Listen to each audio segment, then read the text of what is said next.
إن الحمد لله نحمده ونستعينه ونستغفره ونؤمن به ونتوكل عليه ونعوذ بالله من شرور أنفسنا وسيئات أعمالنا. من يهده الله فلا مضل له ومن يضلل فلا هادي له.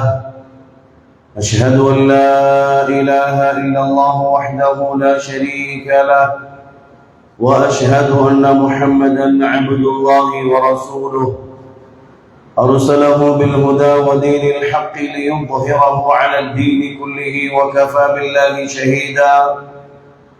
اللهم صل على محمد وعلى آل محمد كما صليت على إبراهيم وعلى آل إبراهيم إنك حميد مجيد. وبارك على محمد وعلى آل محمد كما باركت على إبراهيم وعلى آل إبراهيم إنك حميد مجيد. فإن أصدق الحديث كتاب الله وخير الهدي هدي محمد صلى الله عليه وسلم وشر الأمور محدثاتها وكل محدثة بدعة وكل بدعة ضلالة وكل ضلالة في النار. أعوذ بالله من الشيطان الرجيم. بسم الله الرحمن الرحيم. يا أيها الناس اتقوا ربكم الذي خلقكم من نفس واحدة وخلق منها زوجها وبث منهما رجالا كثيرا ونساء واتقوا الله الذي تساءلون به والأرحام إن الله كان عليكم رقيبا. يا أيها الذين آمنوا اتقوا الله حق تقاته ولا تموتن إلا وأنتم مسلمون. يا أيها الذين آمنوا اتقوا الله وقولوا قولا سديدا يصلح لكم أعمالكم ويغفر لكم ذنوبكم ومن يطع الله ورسوله فقد فاز فوزا عظيما. رب اشرح لي صدري ويسر لي أمري واحلل عقدة من لساني يفقه قولي. سبحانك لا علم لنا إلا ما علمتنا إنك أنت العليم الحكيم. கண்ணியத்திற்கும் மரியாதைக்கும் உரிய அல்லாஹ்வின் நல்லடியார்களே, பெரியோர்களே, தாய்மார்களே, சகோதர சகோதரிகளே, கண்ணியமான துல் ஹஜ்ஜுடைய மாதத்தின் முதல் ஜும்ஆவுடைய நாளிலே சங்கை மிக்க அல்லாஹ் சுப்ஹானஹு வ தஆலாவுடைய வீட்டிலே கண்ணியமான ஜும்ஆவுடைய நாளிலே அமர்ந்திருக்கின்றோம்.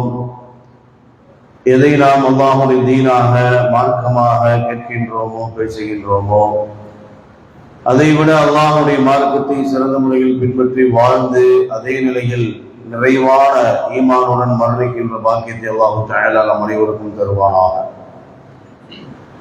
அன்பார்ந்தவர்களே, அல்லாஹ்வின் அடியார்களே, நம்மை படைத்தவன் அல்லாஹ் சுப்ஹானஹு வ தஆலா நம்மை எப்படி இந்த துனியாவிலே வாழச் சொல்கின்றானோ அந்த அடிப்படையில் நாம் வாழ்ந்து மரணிக்க வேண்டும்.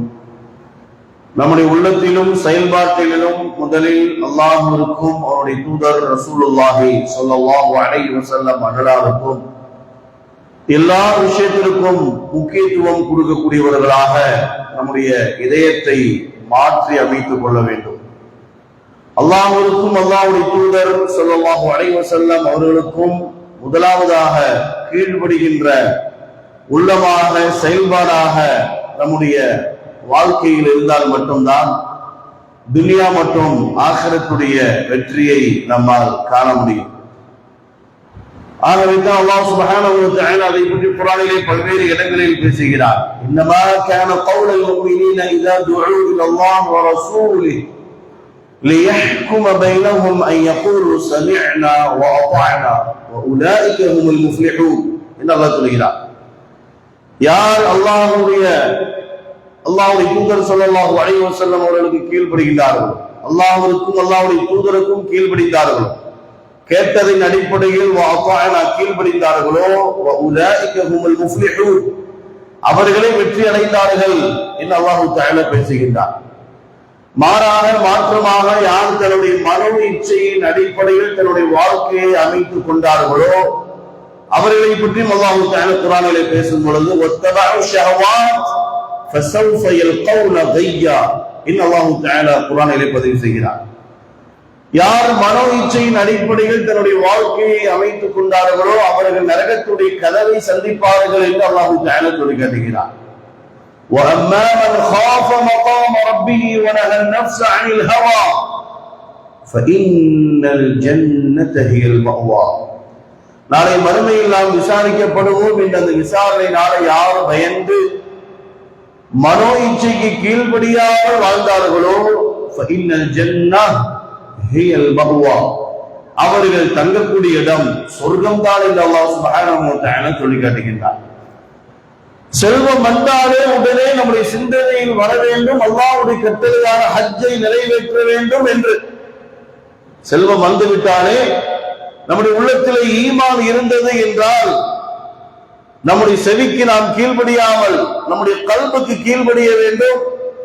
ஹஜ் செல்லும் அளவிற்கு அல்லாஹ் தஆலா எனக்கு செல்வத்தையும் ஆரோக்கியத்தையும் தந்திருக்கின்றான், ஆகவே அல்லாஹ்வுடைய கட்டளையை நான் நிறைவேற்ற வேண்டும் என்ற ஆசை முதலிலே வர வேண்டும்.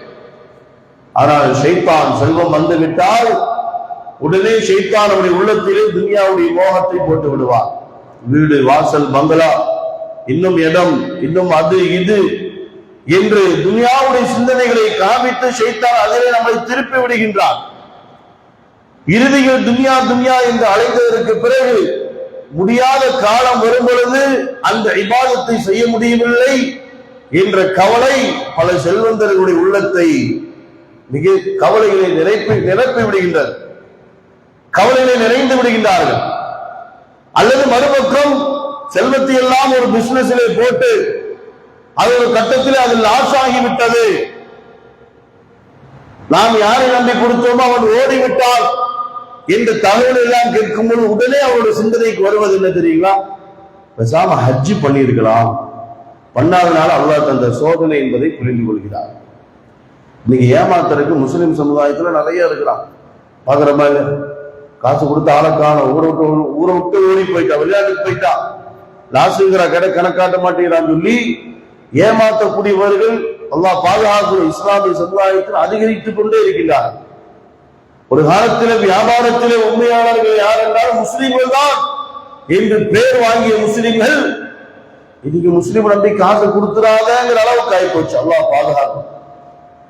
அன்பார்ந்தவர்களே, அல்லாஹ்வுடைய கட்டளை ஹஜ் செய்வது என்பது செல்வந்தர்கள் மீது கட்டாய கடமை. அது ஒரு நஃபீலோ சுன்னத்தோ அல்ல, அது ஒரு நஃபீலான வணக்க வழிபாடோ ஒரு சுன்னத்தான இபாதத்தோ அல்ல. மாறாக செல்வந்தர்கள் மீது அல்லாஹ் தஆலா கடமையாக ஆக்கிய ஒரு இபாதத் ஹஜ் என்பது. செல்வம் என்றால் எவ்வளவு? கோடிக்கணக்கில் இருக்க வேண்டுமா? லட்சக்கணக்கில் இருக்க வேண்டுமா? அவசியம் இல்லை. 10 லட்சத்திற்கு கீழ் உங்களிடத்தில் செல்வம் இருந்தது என்றால் உங்கள் மீது ஹஜ் கடமையாக ஆகிவிடுகிறது. செல்வந்தர்கள் பெரிய கோடிக்கணக்கில் செல்வம் இருக்கணும், 20 சென்ட்ல 10 சென்ட்ல பெரிய பங்களா கட்டி இருக்க வேண்டும் என்ற அவசியம் கிடையாது. ஹஜ் செய்யும் அளவிற்கு தொகை உங்களுக்கு இருந்தது என்றால் ஹஜ் உங்கள் மீது கடமை. அல்லாஹ் தஆலா 4வது ஜுஸுடைய அந்த ஃபர்ஸ்ட் பக்கத்துல லன் தனாலுல் பிர்ர ஹத்தா துன்ஃபிகு மிம்மா துஹிப்பூன் என்று அல்லாஹ் தஆலா ஆரம்பிக்கிறார். அதுல பாதி வசனத்தை அல்லாஹ் தஆலா அந்த பாதி பக்கத்தை அல்லாஹ் தஆலா மக்காவை பற்றி மட்டுமே பேசுகிறார், வேற எதை பத்தியும் அல்லாஹ் பேசவே இல்லை.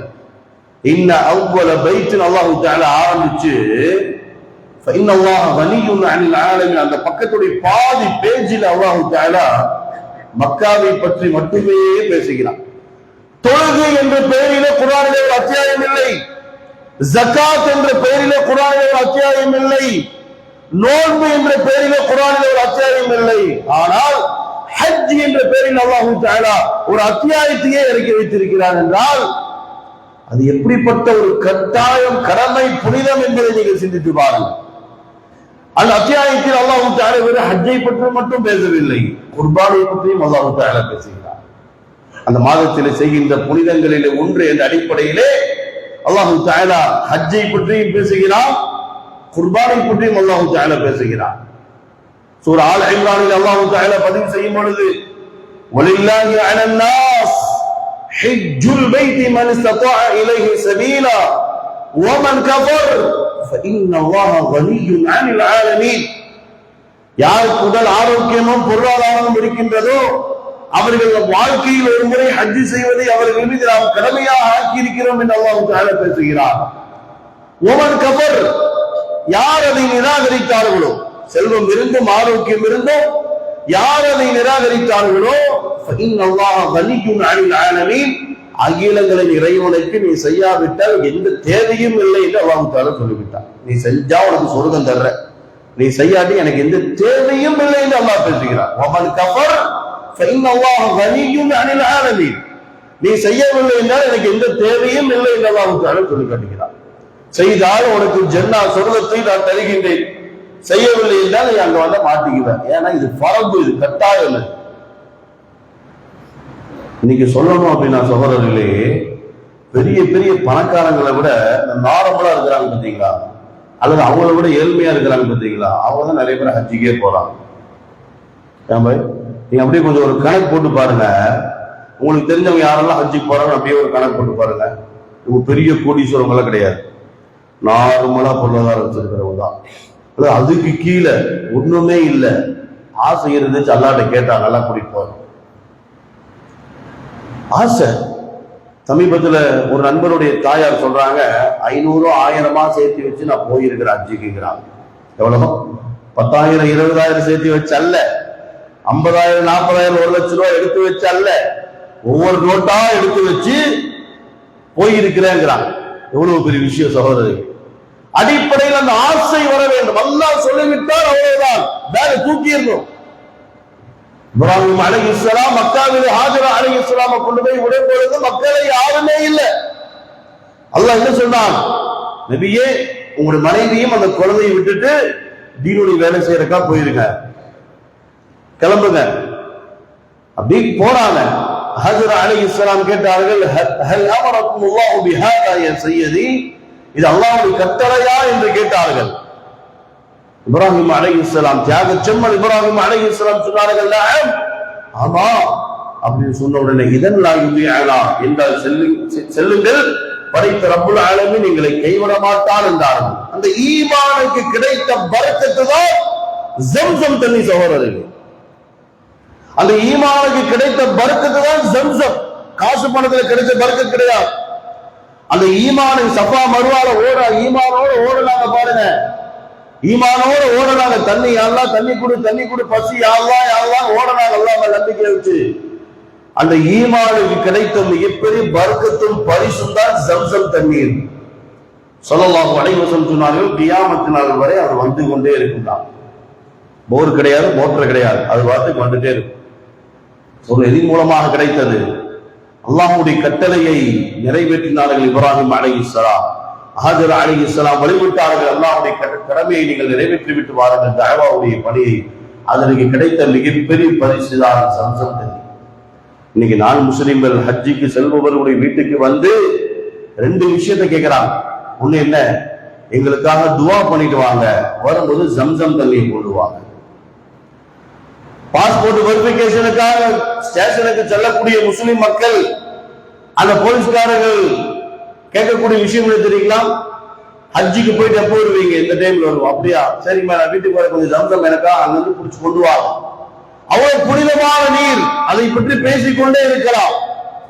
அந்த ஈமான், ஹாஜரா அலைஹிஸ்ஸலாமுடைய அந்த ஈமானை அல்லாஹ் தஆலா சஃபாவுடைய மர்வாவுடைய மலையை அல்லாஹ் தஆலா எப்படி ஆக்கிவிட்டார். இன்ன ஸஃபா வல் மர்வத மின் ஷஆயிரில்லாஹ், இந்த ஆயத்தை அங்கே சென்று ஓதியாக வேண்டும். சஃபா மலையும் மர்வா மலையும் அல்லாஹ்வுடைய அத்தாட்சிகளிலே ஒன்று. மக்கால நூற்றுக்கணக்கான மலைகள் இருக்கின்றது, போய் பார்த்தவங்களுக்கு தெரியும். எந்த மலையை பற்றியும் அல்லாஹ் தஆலா குர்ஆனிலே பேசுவதில்லை. சௌர் குகை பற்றி அல்லாஹ் தஆலா சொல்கிறார். பெருமானாரும் அபூபக்கர் ரலியல்லாஹு அன்ஹுவும் போய் உட்கார்ந்த அந்த குகை. ஆனால் நூற்றுக்கணக்கான மலைகள் மக்காவிலே இருக்க அல்லாஹ் தஆலா சஃபா மர்வா மலையை பற்றி சொல்லும்போது அல்லாஹ் சொல்கிறான், அது என்னுடைய அத்தாட்சிகளிலே ஒன்று என்று அல்லாஹ் தஆலா சொல்லி காட்டுகிறார். فمن حج البيت أو اعتمر فلا جناح عليه أن يطوف بهما ومن تطوع خيرا فإن الله شاكر عليم. யார் ஹஜ் உம்ராவிற்கு சென்றாலும் சரி, என்னுடைய நல்லடியார்கள் அங்கே எப்படி சஹீ செய்தார்களோ, ஓடினார்களோ, தொண்டோட்டு ஓடினார்களோ, நீங்களும் அதை செய்தே ஆக வேண்டும். இல்லை என்றால் உங்களுடைய ஹஜ் உம்ரா ஏற்றுக்கொள்ளப்படாது. நான் ஆட்சியாளன், அதிகாரி, நான் செல்வந்தன், நான் பட்டதாரி, அந்த பேச்செல்லாம் குப்பையில், எதுவும் பேச முடியாது. அங்கே சென்று செய்தே ஆக வேண்டும். நம் ஜம்ராக்க போய் கல்லடிக்கிறது கூட முடியாட்டி யார்கிட்ட கொடுத்துட்டா போய் அடிச்சிருவாங்க இல்லையா? அடி போனவங்க இருக்கிறாங்க, அவங்களுக்கு தெரியும். கல்லடிக்க ஜம்ராக்க போய் கல்லடிக்கிறது முடியாதவங்களுக்கு ரசூல் என்ன சொல்லியிருக்கிறாங்க, சலுகை கொடுத்துருக்கிறாங்க. யார் போறாங்களோ அவங்களுக்கு கொடுத்து அவங்க பேர் சொல்லி அவங்க அடிச்சுக்கிட்டோம், உங்களை நீயத்தை வச்சு அவங்க அடிச்சா அது நிறைவேறிவிடும் என்றார். ஆனா சஃபா மர்வாவை பொறுத்தவரை அப்படி இல்லவே இல்லை. முடியாட்டி கூட நீங்க போய் பண்ணிதான் ஆக வேண்டும். முடியாட்டி கூட வீல் சேர் வச்சாவது, ஸ்ட்ரக்சர் வச்சாவது சஹீ செய்து ஆக வேண்டும். ஏன்? என்னுடைய நல்லடியாரான ஹாஜர் அலைஹிஸ்ஸலாம் அவர்களை நினைவு கூற வேண்டும் என்பதற்காக அல்லாஹ் தஆலா ஆக்கி வைத்திருக்கிறார். சோழ செல்வந்தர்கள் ஏன் அந்த ஆசை நமக்கு வருவதில்லை? ஏன் போக வேண்டும் என்ற சிந்தனை ஏன் நமக்கு வருவதில்லை? காபிர்கள் என்று ஆசைப்படுகின்றார்கள். சமீபத்தில் ஒரு சினிமா நடிகர் ஒரு நிகழ்ச்சிகளை பேசும்பொழுது ஒரு செய்தியை பதிவு செய்கிறார். நண்பர்களை பார்ப்பதற்காக ஜித்தாவிற்கு நான் சென்றேன். நண்பர்கள் எல்லாம் அழைத்தார்கள், நாங்கள் கோட்டை மாளிகை வாங்கி வைத்திருக்கிறோம், வா போலாம் என்று. உடனே நான் அவரிடத்தில் சொன்னேன், இல்ல இல்ல இங்கதான் மக்கா இருக்கு, கூட்டிட்டு போங்க, நாங்க கஅபத்துல்லாஹ்வை பார்க்கணும்னு சொல்லி சொல்றது யாரோ ஒரு சினிமா நடிகர் காபிரவர். உடனே முஸ்லிம்கள் சொல்கிறார், அங்க இருக்கக்கூடிய நண்பர்கள் சொன்னார்கள், இல்லை முஸ்லிம்களுக்கு மட்டும்தான் அனுமதி, வேற யாருக்கு அனுமதி இல்லை என்று சொன்னவருடைய மிகப்பெரிய ஒரு கவலையிலேயே நான் இந்தியா திரும்பி வந்தேன். நண்பரோட வீட்டுக்கெல்லாம் போயிட்டு கவலையிலேயே நான் இந்தியா திரும்பி வந்தேன். அவ்வளவு தூரம் போய் அந்த கஅபாவை பார்க்கிற பாக்கியம் எனக்கு கிடைக்கவில்லையே என்று அந்த நிகழ்ச்சியில் அவர் சொல்லி அல்லாஹ்வுக்கு சஜதா பண்றாரு. அந்த நிகழ்ச்சியில யாரு? முஸ்லீம் இல்ல, சினிமா நடிகர். நம்முடைய பார்வையில் அவங்களுக்கு ஒரு பேர் வச்சிருக்கோம், அந்த பேர் இங்க சொல்ல முடியாது, அதுதானே? ஆனால் சகோதரர்களே, அல்லாஹ்வுக்கு சஜதா பண்ணிட்டார் அவரு. எவ்வளவு பெரிய பேராசை, அல்லாஹ்வுடைய கட்டளையை, அல்லாஹ்வுடைய வீட்டை பார்க்க வேண்டும் என்று. அந்த ஆசையே நம்முடைய உள்ளத்திலே வருவதில்லை. ஷைத்தான். அதனால ஸல்லல்லாஹு அலைஹி வஸல்லம் சொன்னாங்க, மோசமான நோய், அந்த நோயை உங்களுக்கு வந்துருமோ நான் பயப்படுறேன்டா. என்னுடைய மரணத்திற்கு பிறகு நீங்கள் முஷ்ரிக்குகளாக ஆகிவிடுவீர்கள் என்று நான் பயப்படவில்லை. ஈமான்ல ஸ்ட்ராங்கா இருப்பீங்க எனக்கு தெரியும். ஏன்னா ஜிஹாதுனா கூப்பிட்ட உடனே வந்துடுறீங்க, ஃபர்ஸ்ட் ஆஃப் ஆல் நிக்கிறீங்க, சந்தோஷம். ஆனா நான் பயப்படுவதெல்லாம் வஹன் என்ற நோய் உங்களுக்கு வந்து விடுமோ என்றுதான் நான் பயப்படுகிறேன் என்பதாக ஸல்லல்லாஹு அலைஹி வஸல்லம் சொன்னார். உடனே அரபி சஹாபாக்கள் கேட்டார்கள், யா ரசூலல்லாஹ் வஹன்னா என்ன? அதுதான் ஹுப்பு துன்யா, துன்யாவின் மீது பேராசை. பேராசை.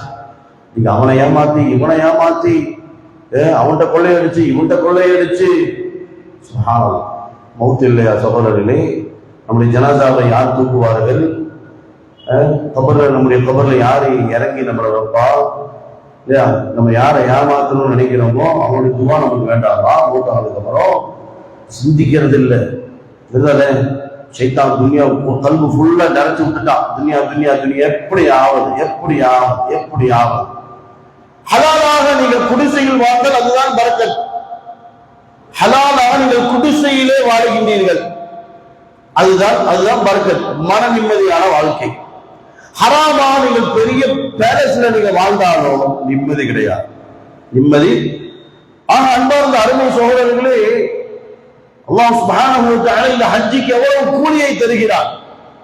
ஸல்லல்லாஹு அலைஹி வஸல்லம் சொன்னார்கள், யார் மன் ஹஜ்ஜ ரஃபத ஃபலா யர்ஃபுத், யார் ஹஜ்ஜை முறையாக செய்கின்றார்களோ, ஹஜ்ஜுக்கு போயிட்டு சும்மா வீண் பேச்சுகளை பேசிக்கொண்டு ரூம்லயே படுத்துட்டு ஹரம்ல போய் எந்த இபாதத்தும் செய்யாம, அப்படி அல்ல. யார் ஹஜ்ஜுக்கு சென்றிருக்கிறோம் என்று முறையாக இபாதத் செய்து ஹரமிலேயே தன்னுடைய வாழ்க்கையின் அந்த நாட்களை கழித்து இபாதத்திலேயே ஹஜ்ஜை முடித்தார்களோ, வலத்துஹு, அன்று பிறந்த குழந்தையை போட்டு அல்லாஹ் தஆலா ஆக்கி விடுகின்றார். என்ன அர்த்தம்? எல்லா பாவத்தையும் அல்லாஹ் தஆலா மன்னித்து விடுகின்றார். எல்லா பாவத்தையும் அல்லாஹ் தஆலா மன்னித்து விடுகின்றார். மீண்டும் ஸல்லல்லாஹு அலைஹி வஸல்லம் சொன்னார்கள், அல் உம்ரா இலல் உம்ரா கஃபாரத்துன் லிமா பைனஹுமா வல் ஹஜ்ஜு மப்ரூர் லைஸ லஹு ஜஸாஉன் இல்லா அல் ஜன்னah. ஒரு உம்ரா மற்றொரு உம்ராவின் மூலமாக பாவங்கள் மன்னிக்கப்படுகின்றது. ஆனால் ஹஜ்ஜுக்கோ லைஸ லஹு ஜஸாஉன் இல்லல் ஜன்னah, ஹஜ்ஜுடைய கூலி என்பது சொர்க்கம்தான் என்பதாக ஸல்லல்லாஹு அலைஹி வஸல்லம் அவர்கள் குறிப்பிட்டார். அந்த சொர்க்கத்தை நாம் அடைய வேண்டாமா சகோதரர்களே? அந்த சொர்க்கத்தை நாம் அடைய வேண்டும் என்றால் நம்முடைய பொருளாதாரத்தையும் நம்முடைய நாட்களையும் அல்லாஹ்வுடைய பாதையிலே நாம் கழிக்க வேண்டாமா? டொனால்ட் ட்ரம்ப், அமெரிக்காவுடைய பிரதமர் டொனால்ட் ட்ரம்ப் இல்லையா, இஸ்லாமிய எதிரியுடைய மிகப்பெரிய எதிரியுடைய தோழர், இஸ்ரேலுடைய நெருங்கிய நண்பன் தான் டொனால்ட் ட்ரம்ப். இப்படியே நடந்து போயிட்டு இருக்கிறார். இடையில நியூஸ்ல எல்லாம் போட்ட செய்தி, இப்படியே நடந்து போயிட்டு இருக்கிறார். திடீர்னு பார்த்தா வலது பக்கத்துல காபத்துல்லாவுடைய ஒரு போட்டோ ஒட்டியிருக்கு. உடனே நின்றார். நடந்துட்டு போனவர் திடீர்னு நின்றார்.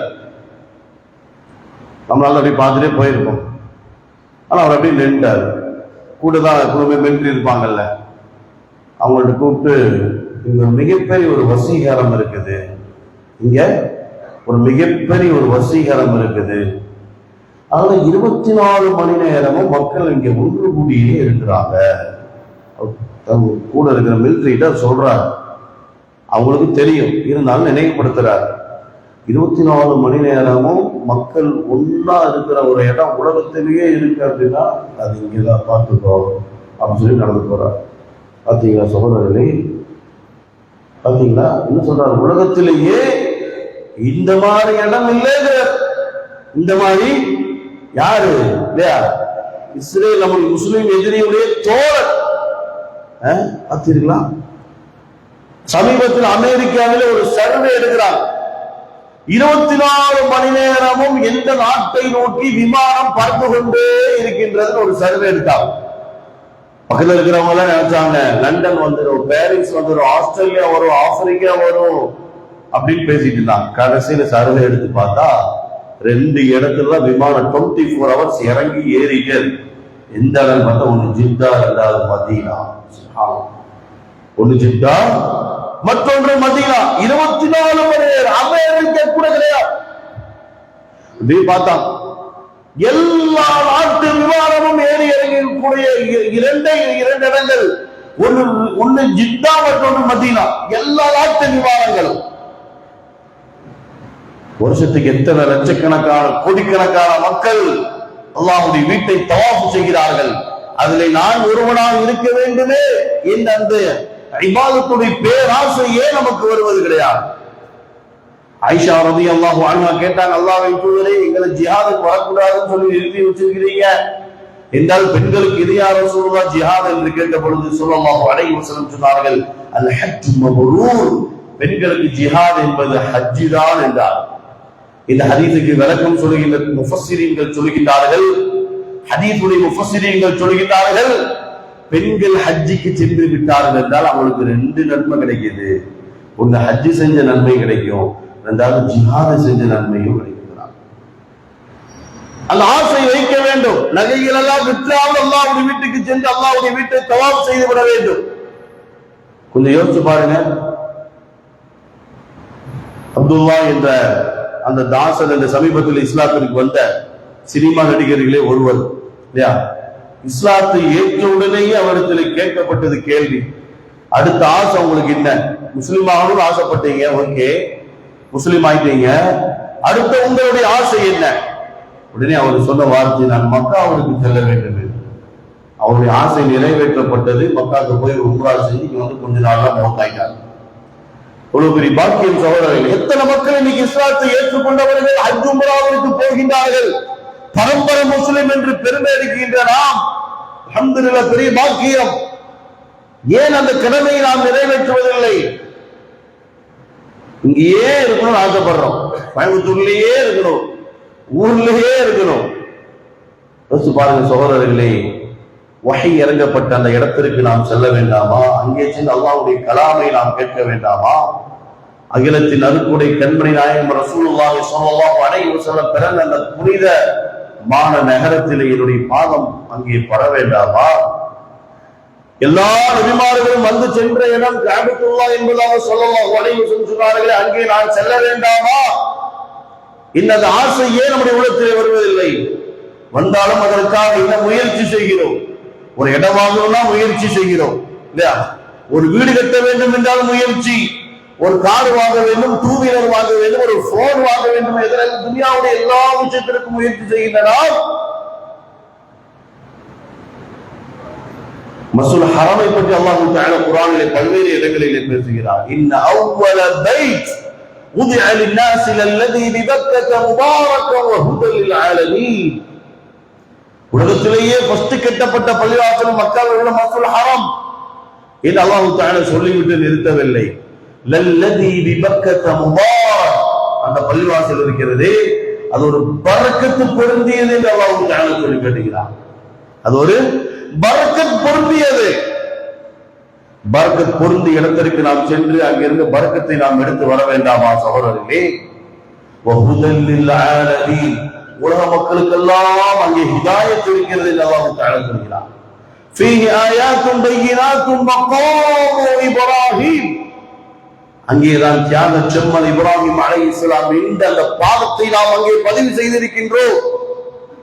இப்ராஹிம் நபி பத்தி நம்ம பேசுறோம், குர்பான் கொடுக்கிறோம். ஹஜ் மாசனால இப்ராஹிம் நபி தான் ரேடியோல பேசுறாங்க. எல்லா தினம் மலர் தினத்தந்தியில எல்லாம் இப்ராஹிம் நபியுடைய வாழ்க்கை வரலாறு ஹஜ் பெருநாள் அன்னைக்கு எழுதப்படுது. அந்த நபியுடைய கால் பாதத்தை அல்லாஹ் தஆலா அங்கே வைத்திருக்கின்றானே இல்லையா? சென்று பார்க்கலாமே. மக்காவிற்கு சென்றால் ஒரு ரக்காத் வந்தால் 1,00,000 நன்மை கிடைக்கின்றது. இப்ராஹிம் நபியுடைய வாரிசுகளிலிருந்து வந்தவர்கள் தான் ரசூலுல்லாஹி ஸல்லல்லாஹு அலைஹி வஸல்லம். அங்கிருந்து 480 கிலோமீட்டர் சென்றால் மஸ்ஜிதுல் நபவி, நபியின் பள்ளி.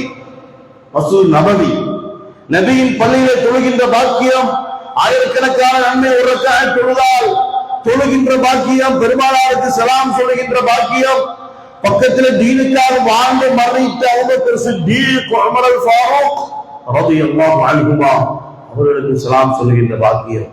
கொஞ்ச தூரம் பக்கி என்ற கபர்ஸ்தான், லட்சக்கணக்கான சஹாபாக்கள் அடக்கம் செய்யப்பட்டிருக்கின்றார்கள். உஸ்மான் அல் கனி, ஃபாத்திமா ரலியல்லாஹு அன்ஹா போன்ற தீனுக்காக வாழ்ந்து மரணித்த அருமை சஹாபாக்கள். இந்த பக்கமான உஹதுடைய கபர், ஹம்ஸா ரலியல்லாஹு அன்ஹு அவர்கள் அடக்கம் செய்யப்பட்டிருக்கிறார்கள். ஆனா அந்த சிந்தனை எல்லாம் செய்தான் ஏற்படுத்தவே மாட்டான்.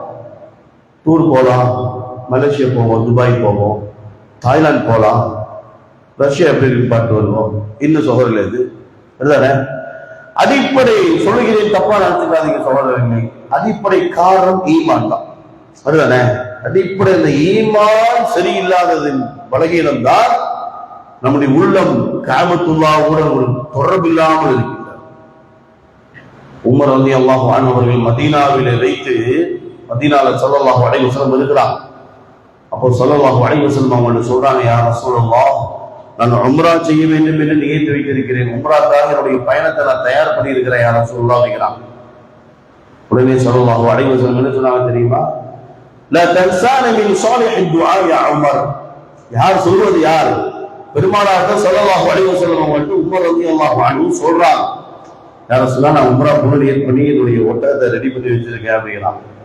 உடனே ஸல்லல்லாஹு அலைஹி வஸல்லம் சொல்றாங்க, உமரே, உங்களுடைய துஆவில் என்னை மறந்து விடாதீர்கள் அப்படிங்கிறான். அல்லாஹ் அக்பர். எவ்வளவு பெரிய வார்த்தை. பெருமானார் கேட்டாலே அல்லாஹ் தஆலா பதிலளித்து விடுவான். ஆனால் என்ன சொல்றாங்க, உமரே, உங்களுடைய துஆவை என்ன மறந்துடாதீங்க அப்படிங்கிறான். எனக்காக துஆ செஞ்சுட்டு வாங்க அப்படிங்கிறான். நீங்க யாரும் ஹஜ் உம்ரா போறாங்களோ அவங்களை பார்த்து நம்ம என்ன சொல்றோம்? வரும்போது 4 சொல்லலாம், 7 மோதிரம் தானே இல்லையா? லிஸ்டே வச்சிருப்பாரு பாய், அங்க போயிட்டு இப்படியே எடுப்பாரு. இன்னும் கேட்டா எல்லாம் எழுதி கொடுத்துருக்கிறான். இதுவா இங்க கிடைக்குது, மோதிரம் இங்க கிடைக்குது, முசல்லா கிடைக்குது, கிடைக்காத ஒரே பொருள் சம்சம் மட்டும்தான். அதுதானே அதை கொண்டு வாங்கன்னு சொல்ற விட்டுட்டு அது வாங்கிட்டு வா, இது பாய் பஜாரா அலைகிறாரு. காபத்துல்லாக்குள்ள அலைய வேண்டிய பாய் எங்க அலைகிறாரு? இப்ராஹிம் கலீல் ரோட்ல அலைகிறாரு, அஜுவா ரோட்ல அலைகிறாரு. சகோதரர்களே, துவா செஞ்சுட்டு வாங்க. அதுதானே அடுத்த டைம் நானும் போகணும், துவா செஞ்சுட்டு வாங்கன்னு சொல்லி சொல்லுகின்ற பல மக்களை பார்க்கிறோம்.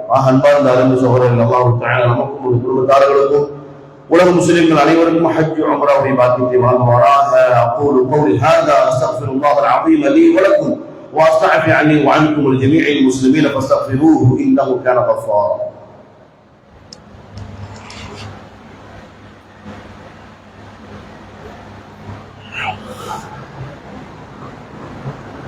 الحمد لله حمدا كثيرا طيبا مباركا فيه والصلاة والسلام على سيد المرسلين وعلى آله وصحبه أجمعين إلى يوم الدين وبعد.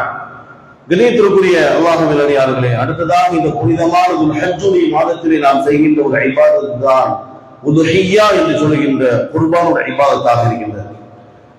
இப்ராஹிம் அலைஹிஸ்ஸலாம் இஸ்மாயில் நபியின் மீது எவ்வளவு பாசம் பேசம் கொண்டிருந்தார்கள். அந்த நேரத்தில் அல்லாஹ்வுடைய கட்டளை வந்தது, உன்னுடைய மகனாரை குர்பான் கொடுக்க வேண்டும் என்று. அல்லாஹ் சொல்லிவிட்டால் எதையும் யோசிக்காத இப்ராஹிம் அலைஹிஸ்ஸலாம் தன்னுடைய மகனை மினாவுடைய இடத்துக்கு பக்கத்தில் இருக்கக்கூடிய மலைக்கு கூட்டிட்டு போய் படுக்க வச்சுட்டாங்க. அந்த நேரத்தில் அல்லாஹ் தஆலா ஆயத்தை இறக்கினார், ஸலாமுன் அலா இப்ராஹிம், இப்ராஹிமே உங்கள் மீது என்னுடைய சலாம் உண்டாகட்டும், அமைதி உண்டாகட்டும். வநாதைனாஹு ஐயா இப்ராஹிம் கத் ஸத்தக்த ருயா, உங்களுடைய கனவை நீங்கள் உண்மைப்படுத்தி விட்டீர்கள், உங்களுடைய மகனை நீங்கள் அறுக்க வேண்டாம். அதற்கு பதிலாக அல்லாஹ் சுப்ஹானஹு வ தஆலா கபஷ் என்று சொல்கின்ற கொழுந்த ஆட்டை அல்லாஹ் தஆலா அனுப்பி இந்த ஆட்டை அதற்கு பதில் அறுத்து விடுங்கள் என்று அல்லாஹ் தஆலா சொல்கிறார்.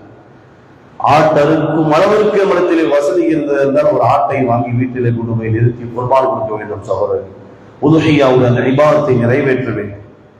அதற்கு முடியவில்லை என்றால் பள்ளியிலேயோ அல்லது குடும்பத்தார்களோ சேர்ந்து ஒரு மாட்டையோ ஒரு ஒட்டகத்தையோ வாங்கி ஷேர் செய்து விட வேண்டும். இன்னைக்கு ஆடு வாங்குற நிறைய பேர்த்த பார்க்கிறோம். அல்லாஹ் மன்னிக்கணும், திராசுல நிக்க வச்சு எடை போட்டு ஆட்டை வாங்குறான். என்ன முறை இது கேட்டா குடும்பம் பெருசுங்கிறான். குடும்பம் பெருசாக ஒட்டகம் வாங்கி அருங்க, பெரிய மாட்டையோ போத்தையோ வாங்கி அருங்க. இது வாங்கிட்டு வந்து 4 பேர் சொல்றாங்க, இடக்கணக்காக்கு கறி எல்லாம் ஆட்டை விற்கிறாங்க. தலையெல்லாம் கணக்கு கிடையாது, காலம் கணக்கு, கும்பல கணக்கு கிடையாது. என்ன சொல்றது? இறைச்சிக்காக அல்ல குர்பான் என்பது. அல்லாஹ் நம்மை சோதிக்கிறான். பொருளாதாரமா என்னுடைய கட்டளையா என்று அல்லாஹ் சோதிக்கிறான். நான் சொல்லுகிறேன் என்பதற்காக நீ செய்கிறாயா என்று அல்லாஹ் தஆலா சோதிக்கிறான். ஃபஸல்லி லிரப்பிக வன்ஹர், தொழுது குர்பான் கொடுங்க என்று அல்லாஹ் தஆலா சொல்கிறான். என்னுடைய கட்டளையை நீ ஏற்றுக்கொள்கிறாயா என்று அல்லாஹ் தஆலா சோதிக்கிறான். சகோதரர்களே, இறைச்சிக்காக அல்ல குர்பான் என்பது. லயனால அல்லாஹ் லுஹுஹா வலா திமாஉஹா வலாக்கின் யனாலுஹு தக்வா மின்கும், நீங்கள் அறுக்கக்கூடிய பிராணிகளின் மாமிசங்களோ உதிரணங்களோ அல்லாஹ்வை சென்று சேருவதில்லை. வலாக்கி யனாலுஹு தக்வா மின்கும், இறையச்சம் தான் அல்லாஹ்வை சேருகிறது. நான் சொன்னா என்பதற்காக நீ செய்தாயா என்ற அந்த ஈமான் தான் என்னை அடைகிறது என்று அல்லாஹ் தஆலா சொல்லி காட்டுகிறான். ஆரோக்கியத்தை பார்க்க வேண்டும். கண் குருடா இருக்கா, ஆரோக்கியமா இருக்கா, மெலிஞ்சில்லா, மல கொடுகளும் இருக்கா என்றுதான் இஸ்லாம் பார்க்க சொல்கிறது. தவிர 2 காலம் இந்த திராகம் நீக்கி வைக்கிறது, 2 அந்த திராகம் நீக்கி வைக்கிறது, இது யாரும் இஸ்லாமிய வழிமுறையே கிடையாது. சகோதரர்கள், சேருகின்ற அந்த சகோதரர்கள் டோக்கன் வாங்கிட்டு போயிட்டான். அஜி பெருநாளா தொழு முடிச்சு நேர பெரியோர் கவர் தூக்கிட்டு வந்து கையை போடுங்க. இந்த இடையில டோக்கன் வாங்கிட்டு போனதுல இருந்து ஹஜ்ஜி பெருநாள் இடையில வந்து அந்த மாட்டை பார்த்திருப்பீங்களா? ஒரு புல்ல கொடுத்திருப்பீங்களா? இல்ல ஒரு புண்ணாக்கு கொடுத்திருப்பீங்களா? ஒரு தடை விட்டு நம்ம பாவம் ஆடுகள் 4 பேர் சொல்லி இருப்பீங்களா? சந்தோஷத்துல எதுவுமே தெரியாது. கறி போடுங்க செய்கிறோம், சொந்தக்காரங்க வந்தாச்சு சொல்ல. இறைச்சிக்காக அல்ல குர்பான், அல்லாஹ்வுடைய திருப்திக்காக செய்கிறோம். எல்லாமே அல்லாஹ்வுடைய திருப்திக்காக செய்கிறோம், அவ்வளவுதான். அங்க 2 கிலோ பேசிருக்கீங்க, 8 கிலோ தான் தரீங்க. அந்த பள்ளியில எல்லாம் 10 கிலோ கொடுக்குறாங்களாமா கறி. பைய கம்மி சின்னதா இருக்கிறாங்க, பெரியோர் பை கொடுத்தாங்களாமா. சொல்ல, இறைச்சிக்காக அல்ல குர்பான் என்பது. அல்லாஹ் சொல்கிறான், குல் இன்ன ஸலாத்தி வ நுசுகி வ மஹ்யாய வ மமாத்தி லில்லாஹி ரப்பில் ஆலமீன், உங்களுடைய தொழுகை, பிற வணக்க வழிபாடுகள் எல்லாமே எனக்காக மட்டும்தான்.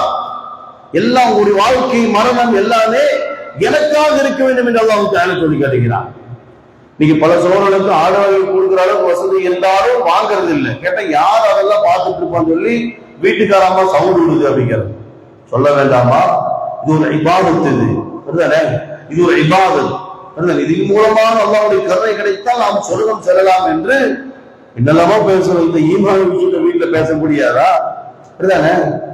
இதை எல்லாமோ பேசுறோம். இந்த ஈமானுக்கு இப்படி வரலாறும் ஹாஜர் அலைஹிஸ்ஸலாமுடைய தியாகத்தையும் நம்ம பேசக்கூட முடியவில்லை என்றால் அன்பார்ந்தவர்களை நிறைவேற்ற வேண்டும். அல்லாஹ்வுடைய கட்டளை, வருஷத்துக்கு எவ்வளவு பொருளாதாரத்தில் வீழ்வரை செய்யறோம். அல்லாஹ்வுடைய கட்டளைக்காக, சொர்க்கத்திற்காக, அல்லாஹ்வுடைய அன்பிற்காக, அல்லாஹ்வுடைய கட்டளையான விஷயங்களை ஏன் நாம் செய்ய மறுக்கிறோம் என்பதை யோசித்து பாருங்கள். அடுத்த ஒரு இபாதத்து தான் சகோதரர்களே, அரஃபாவுடைய நோன்பு. ஸல்லல்லாஹு அலைஹி வஸல்லம் சொன்னார்கள், ஹஜ்ஜுக்கு சென்ற ஹாஜிகள் அரஃபாவுடைய தினத்திலே ஒன்று கூடும் பொழுது அந்த மைதானத்தில் இல்லாத ஊர்களில் இருக்கக்கூடிய மக்கள் அன்றைய தினம் நோன்பு வைக்கட்டும் என்பதாக ரசூலுல்லாஹி ஸல்லல்லாஹு அலைஹி வஸல்லம் சொன்னார்கள். அந்த நோன்பின் மூலமாக நமக்கு என்ன நன்மை என்றால், யுகஃபிரு ஸனத்தல் மாதியா வல் பாகியா, கடந்த வருடத்துடைய பாவமும் வரக்கூடிய ஒரு வருடத்துடைய பாவங்களும் அந்த நோன்பின் மூலமாக அல்லாஹ் தஆலா மன்னிக்கின்றான் என்பதாக ரசூலுல்லாஹி ஸல்லல்லாஹு அலைஹி வஸல்லம் அவர்கள் குறிப்பிட்டார். ஆக அன்பார்ந்த அருமையானவர்களே, குர்பான் கொடுக்கின்ற சில சகோதரர்களை நம்ம பார்க்கிறோம், தொழுகைக்கே வரமாட்டாங்க. ஆனால் குர்பான் கொடுப்பதில் அவர்களுக்கு அவ்வளவு ஆர்வம் இருக்கும். ஆர்வம் கண்டிப்பாக இருக்க வேண்டும், மாற்ற கருத்து இல்லை. ஆனால் ஃபர்ஸ்ட் தொழுகை, இரண்டாவது தான் உதுஹியா. இந்த இபாதத் தொழுகையே இல்லாமல் ஒருவர் குர்பான் கொடுத்தால் அது உதுஹியாவே இல்லைன்னு பெரிய அறிஞர்கள் சொல்றாங்க. ஏன்? தொழுகை இல்லாட்டி அவன் முஸ்லீமே கிடையாது. தொழுகை இல்லை என்றால் அவன் முஸ்லிமே இல்லை. அவன் போய் பிஸ்மில்லாஹ் அல்லாஹ் அக்பர் என்று சொல்லி அறுத்தால் அது எப்படி அது உதுஹியாவாக ஆகும்? யார் தொழுகையாளியோ அவர்கள் தான் உதுஹியாவை கொடுக்க வேண்டும். அதுக்கு கூட நேரத்தில் மாமா வந்துட்டாரு மச்சான் வந்துட்டாரு கட்டி கொடுத்துடாதீங்க. அவர் தொழுகையாளியால் பாருங்க, இல்லாட்டி ஸலாத்தோடு நிறுத்திக்க வேண்டியதுதான்.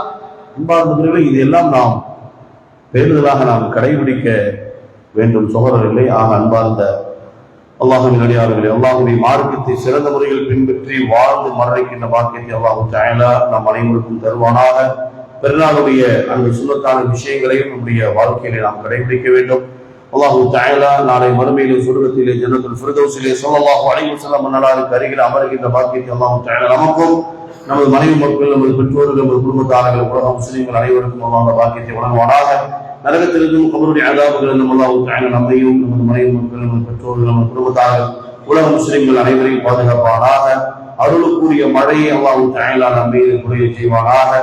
காசா பாலஸ்தீன மக்களுக்கு அல்லாஹ் தஆலா உதவியும் உணவையும் பாதுகாப்பையும் வழங்குவானாக.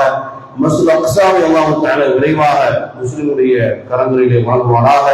ஹஜ்ஜுக்காக சென்ற மக்களுக்கு அல்லாஹ் தஆலா நல்ல ஆரோக்கியத்தையும் வென்ற ஆயுளையும் வழங்குவானாக. நமக்கும் அல்லாஹ் தஆலா ஹஜ்ஜுடைய பாக்கியத்தையும் வழங்குவானாக. குடும்பத்தார்களுக்கும் உலக முஸ்லிம்கள் அனைவருக்கும் வழங்குவானாக.